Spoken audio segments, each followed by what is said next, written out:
สบายดีพี่น้องมื้อนี้ก็บ่าวสกอตได้มาออกมาให้มานามาถ่ายภาพบรรยากาศธรรมชาตินี่พี่น้องต้นตาลพี่น้องอันนั้นคือถนนนั่นน่ะมีรถแล่นพี่น้อง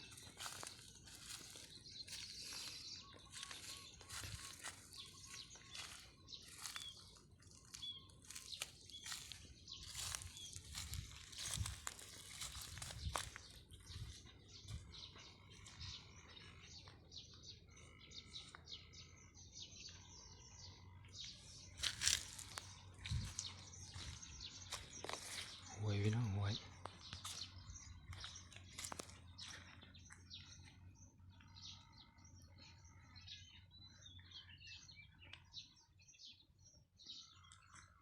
บรรยากาศ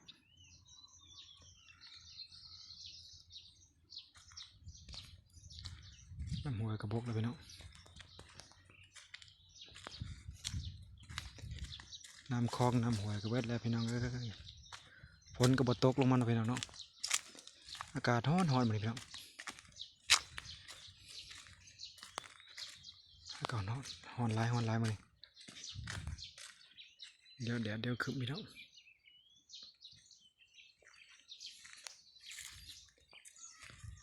หากระเฮียเด็ดคลิปพี่น้องเอ้ยบอกจักแนวเว้าบ่เคยเห็ดคลิปสักเทื่อบอกจักแนวเว้าแนวว่าเลยพี่น้องเอ้ยเอาบ่เป็นพี่น้องมีแต่จิตถ่ายภาพบรรยากาศจุดทงไรตรงหน้าพี่น้องเบิ่งนั่นแหละบ่มีหยังหลายเลยพี่น้อง